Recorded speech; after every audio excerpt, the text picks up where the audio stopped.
Welcome to the final episode of this lecture series of First Philosophy. My name is Cas Molenaar. And I'm Sonja Schwetz. And yeah, we're rounding it up. We're closing shop. Bittersweet, well, not bittersweet yet, because we're beginning the end. We're beginning the end. Last episode, Ave ended off with also talking about love in Levinas, and that love creates a situation of excluding another, which could be either the third or, if you were in a throuple, other people. And this is where we re-enter this episode. Yes. Because Ave has had this break and maybe has seen some worried faces of young people in love. So let's turn to Ave. Let's turn to Ave and Levinas.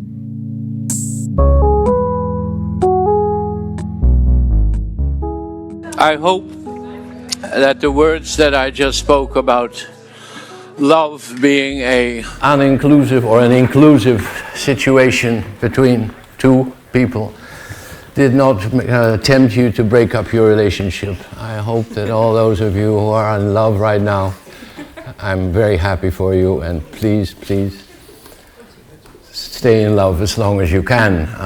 I remember when I first read Levinas, I was a young boy. I had a wonderful relationship, wonderful girl. And I broke up with her.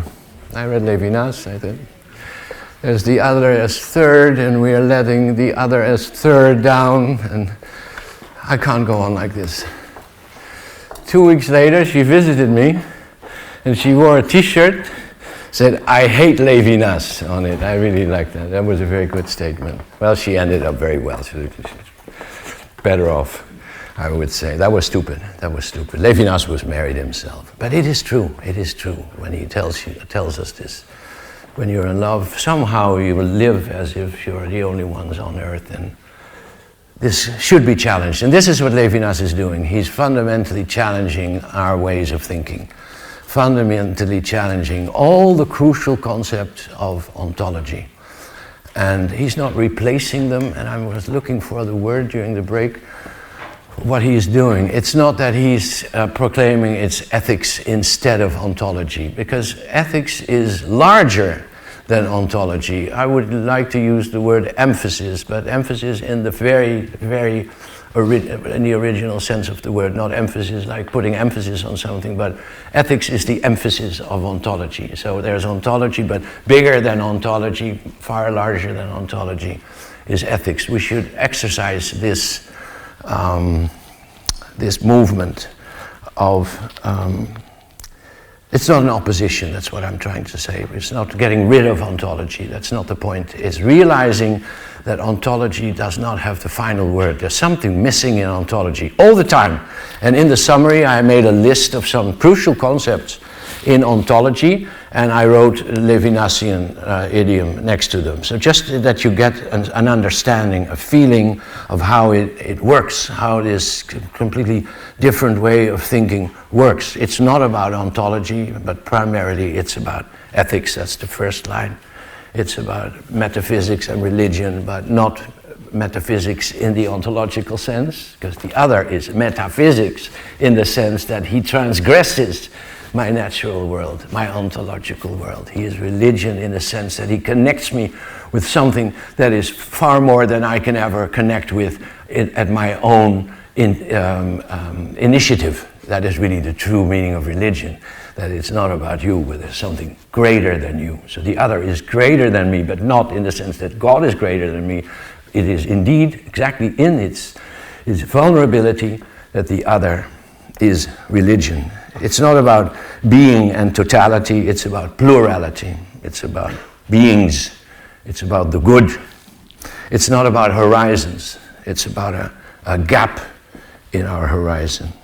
It's not about identity, crucial word in Western philosophy. It's about alterity. So completely new concepts would, if we listened carefully to Levinas, would invade Western philosophy. Because let's look at this famous phrase of Descartes, cogito ergo sum. Levinas replaces it. No, Levinas says it's not cogito ergo sum, it's respondio ergo sum. It's because I respond to the other. That's why I am. That's where the real foundation of my being should be found, in responding to the call of being called upon by the other. It's not a pour soi, it's not for itself. It's being for the other. It's not being towards death. It's être au-delà de ma mort. It's being beyond my death. All my actions, and this is where the Vernetik, and you could also include an ethics of the climate crisis in this. We don't live towards our death. We live beyond our death for all those others who call upon us. It's not about autonomy, it's about heteronomy. It's not about authenticity, but it's about substitution, being there for the other. It's not about arche, the beginning, it's anarche, the other is chaos. It's not about science, it's about conscience. It's not about knowledge, but acknowledgement. So you could play this game, but it's not a game, it's a very serious thing. Every time you use a word in Western philosophy, you can rethink it from Levinas, appeal, and you would find another word. And I'm not saying that we should get rid of Western philosophy and go for Levinas. I think but this is a voice that we cannot just ignore. This is a voice that really challenges us to the core.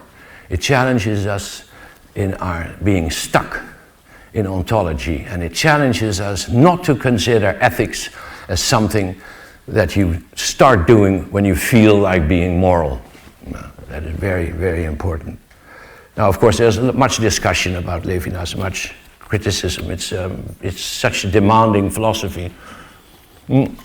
As for Sartre, being absolutely free and responsible for everything that happens to you is also almost untenable and unlivable. And also here you have this, there's this, Levinas often quotes Dostoevsky, Starets Zosima, and his brother Markel, who say everybody is responsible for everything towards everyone.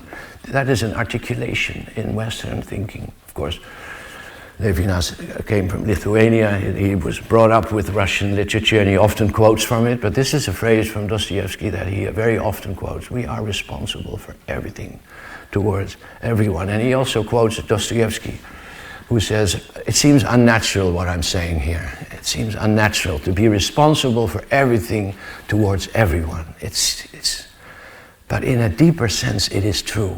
Not in a natural sense, but in a deeper sense.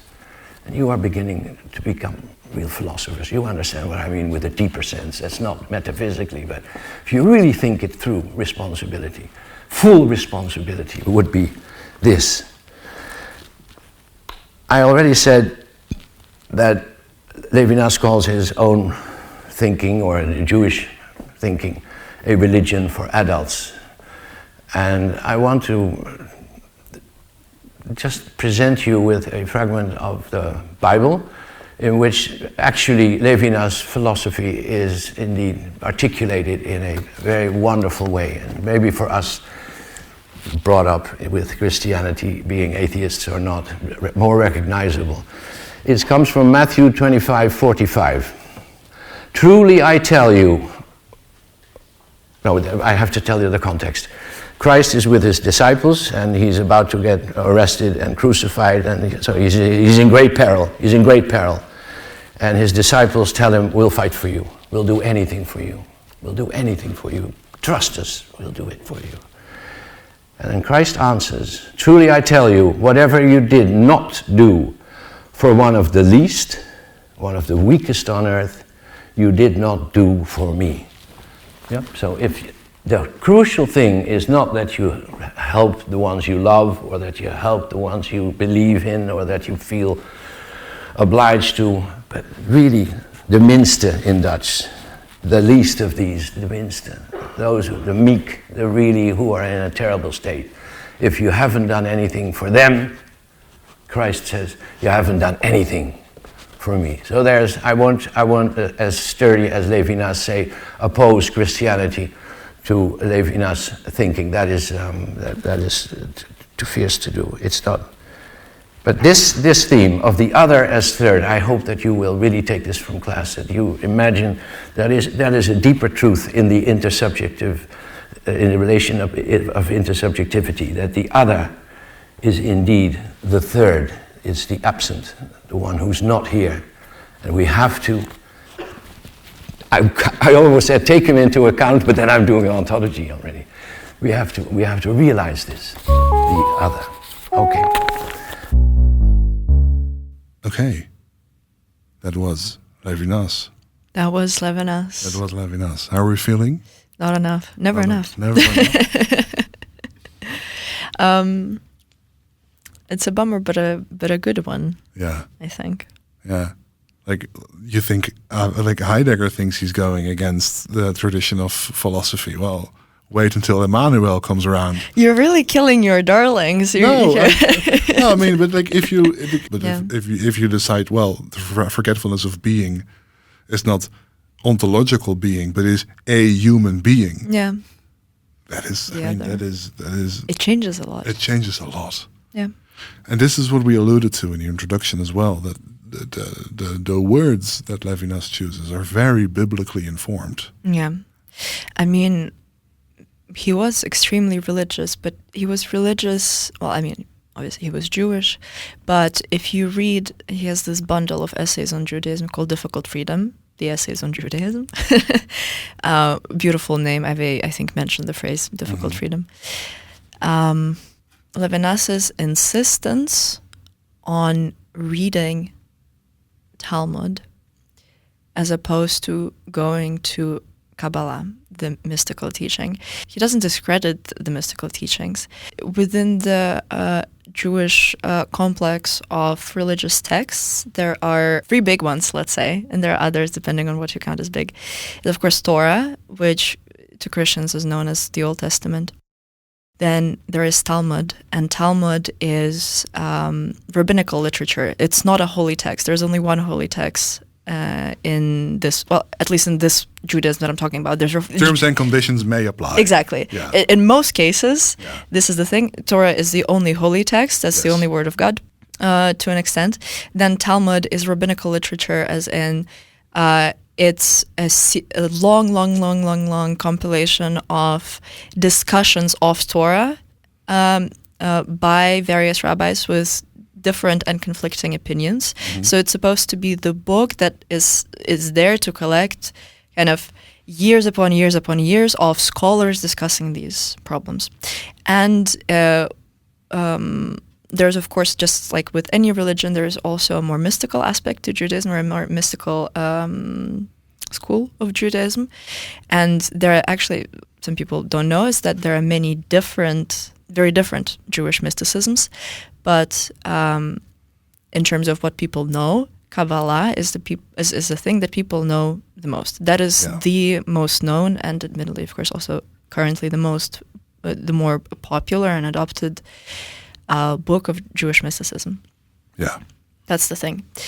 And Levinas is doing. Can I have one question? Yeah. Is there still being added to the Talmud? To the Talmud? No. They stopped. They stopped. They decided they're done. Discussion over. Case closed. No additions to Talmud. It's extremely interesting, and that is why also people say that it's the religion of the book, right? It's really, and that is also what Levinas emphasizes really a lot, and you can see it in Difficult Freedom. It being religion of the book, he says we have to rely, okay, this is the only word of God. If you believe this is the only word of God. But he keeps re-emphasizing just how much, like Torah and Talmud, there are about these daily rituals. He doesn't say it's a Jewish mysticism. He says it's a Jewish law. It's extremely down to earth. And he says without the law, there cannot be mysticism. He doesn't bring the mysticism down. He just says that there is something way more foundational, and the mysticism cannot exist without this carrying out of the order of this Jewish law. So his approach to religion and how Judaism serves as a foundation because he secularizes it essentially. Yeah. He acts in that sense, I think, as a true believer. He reads the book and he's like, well, I believe this is true, so it must be universally true. So he uses this as the foundation to his religion. But if it is the truth, it has to be, you must be able to universalize it. Yeah. Because it is not about the mysticism and it is not about what God you believe in. It is the foundation that must be universalized. That is why it's so it's material, it's bodily, it's down to earth. In the first Talmudic reading, he talks about, he discusses the story of like forgiveness on Yom Kippur. And there's this thing, Yom Kippur is a religious holiday. You're supposed to traditionally spend the whole day in the synagogue because that is the one night, if you pray day and night, your sins will be forgiven. And he does the Talmudic reading, and what he gets from this Talmudic reading is that only the sins committed against the God can be forgiven by the God. When you insult the other, you entrust your soul to them. Your transgressions against the other cannot be forgiven by God on Yom Kippur. That is his philosophy, and he stays in the body as well. He's not this kind of like. There's this really nice. I think it is in Difficult Freedom. He says, because so many people, religious people are so forgetful about the body. There's this whole thing with Christianity. Certain parts of Christianity is self-flagellation. Levinas is not interested in it. He says, even the condemned man still drinks his glass of rum. To call it every day and condemn it as inauthentic is to fail to recognize the sincerity of hunger and thirst. He always talks about experience, and he always talks about bodies and us. Even so, this word, the religion, the relationship to the other is religion. It's not. It doesn't put it on a metaphysical way. No. We stay within experience. Yeah. It's to emphasize just how more significant than anything is. It is, basically. In the context that you now mentioned, also that Levinas is keeping it very material. It's keeping it into the body. Yes. One thing is that, he is like he has roots in religion, but he is not making it a religious exercise. So we talked about this earlier, and this is also a quote that the other is greater than me, but not in the sense that God is greater than me. Yeah. Could you elaborate a bit on that? Well, I think it's just that, you can hear that in the Talmudic story, right? The other is not metaphysical, even if they are bigger than, if they are transcendent, they're not metaphysical. And there's that being bigger and that being transcendent is in the experience. Yes, it's that overflowing. Yeah. That comes from encountering the other. The thing with God is you can't encounter the guy, famously, right? That is, I think, famously so. Difficult guy to get. Yeah, he's very busy. Multiple times. Yeah, constantly being left unread. Yeah. That is the difference, right? That is why God is not a consideration in the ethics of Levinas. No. Even in his religious readings, we can't make inference about God. The only thing we're left of him is Torah, and we only know what is written. And beyond that, it doesn't matter what God is or whatever. All I have is the Word. And it's the Word incarnate. It's another Dostoevskian thing, whatever. That is why God is extremely relevant somewhere there, but it is also completely irrelevant because Levinas, you can see, he's staying with the phenomenal. There's no phenomenal God. There is his word that I can experience, and then there is the other that overflows me and completely shapes my subjectivity because it is transcendent, just not in a metaphysical way. So that is, and that is why the other is different from God. Yeah. He has given a few lectures, and these lectures are, and also the Talmudic readings are these also lectures, right? Yeah, they're originally lectures. Yeah. There are I think if you want to start reading Levinas, and I would really recommend that to anyone listening. Like if is interesting to you or enticing in any way, like read Levinas, but start at his lectures. Yeah, and I would say do the Talmudic readings. I think there are 4 original and then 5 were added, so now there are 9 in total. Now there are 9 Talmudic readings. Yeah. You don't have to be Jewish. You don't have to be religious. You can scoff at religion if you want. He is giving a secular. He's reading it in a way that God is not required. Yeah. So, and also see how it can be done without God. That having said, we're not only closing off Levinas, we're also closing off the entire lecture series. Yeah, it's now it's really bittersweet. Now it's really bittersweet. So some final words. This course was about phenomenology and hermeneutics as an attitude, but I'll be very brief.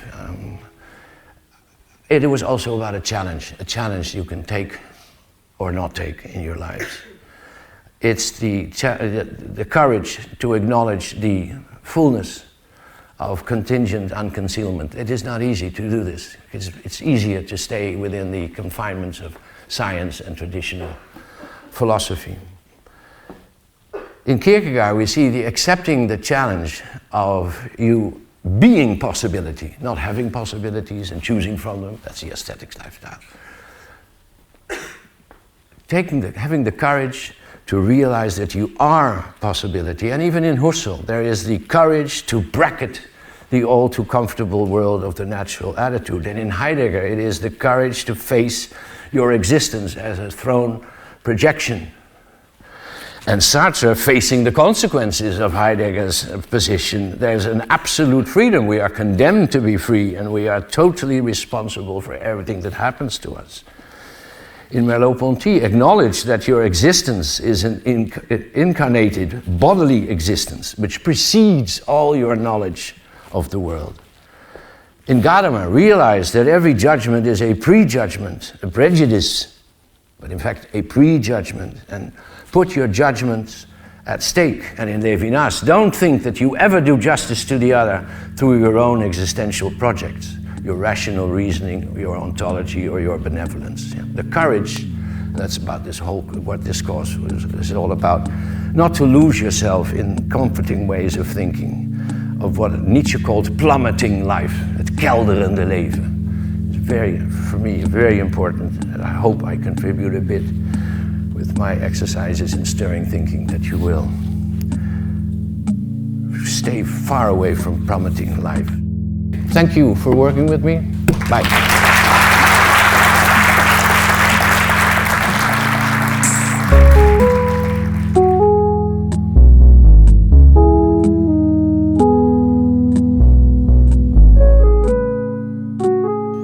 It is the end. It is the end.